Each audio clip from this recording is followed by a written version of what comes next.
PC Wiz Kid here with a new game mode and map in Battlefield 5 that I wanted to do some benchmarks on.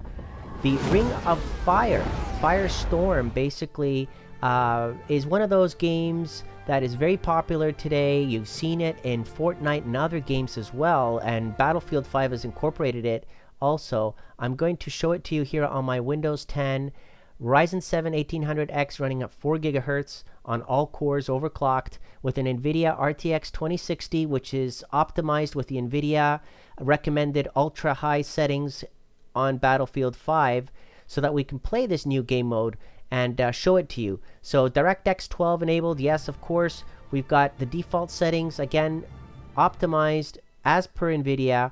And I'm going to try to stay alive here as much as possible. I'm playing on solo mode. Depending on the portion in which you're playing in the game, meaning how much activity is going on, you know, how intense the game is and the explosions and so forth.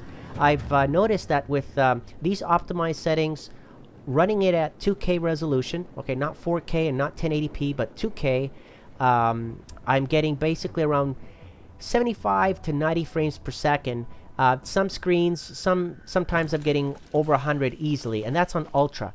Obviously, if I lower the graphics settings to high, I'm going to get over 100 frames per second easily on a consistent basis. So it all depends, you know, whether you want to run this at full-blown optimized NVIDIA settings, or if you want to disable a few options which you might not necessarily need or care about when you're playing multiplayer. You want things to be a bit clearer, and you don't want all the fancy eye candy necessarily, so that way you can get some clarity on what's going on in the distance, for example, and stuff like that. So, but for the purposes of this, I wanted to run it at 2K resolution because a lot of gamers today are running their display monitors at 2K, and which is 1440p basically, and not 1080p. Yes, many of you might still have 1080p monitors, and that's great, because if you run this at 1080p at the ultra high settings, definitely you're going to get 120 frames per second, no problem, okay, even higher.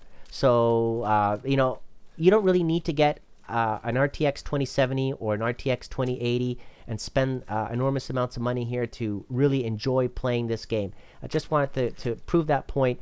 And again, I don't see any screen tearing here, any lag, any problems with the visuals here. The only problem is trying to stay alive, right, for you guys here in this video. So anyways, the point that I wanted to make here is 2K gaming can be done very well with a card like this. Now, yes, this has GDDR6 memory in this graphics card, and there's actually 6 gigs of it.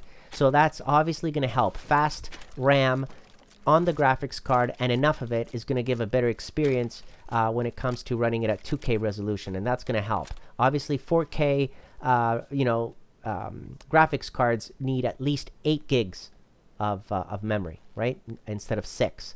So that's why this RTX that I'm showing you right now, I'm running it at 2K, because 4K would just be a little bit too much for it, and I would have to lower the graphics settings quite a bit in order for it to be as fast as this, as smooth as this, I should say. So keep that in mind, you know, if you're looking to buy or upgrade your graphics card. I mean, I'm not saying that an older generation GTX 1070 would not do just as good. It could very well be. I'm just saying that for a new game that's making use of the ray tracing and the DXR and the new technologies, the 2060, which is the more of the entry level NVIDIA graphics card these days, it's doing great.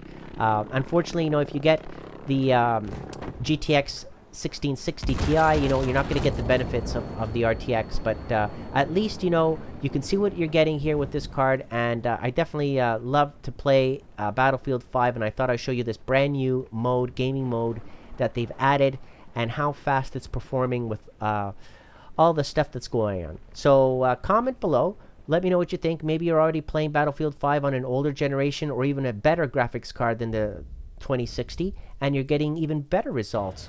Again, it's good to get a good feel for what's out there and how things perform with the latest games and then the latest technology, so that people, don't go out and spend too much money if they don't really need to, right? And again, comment below in the description, thumbs up if you can, and again, thank you for watching.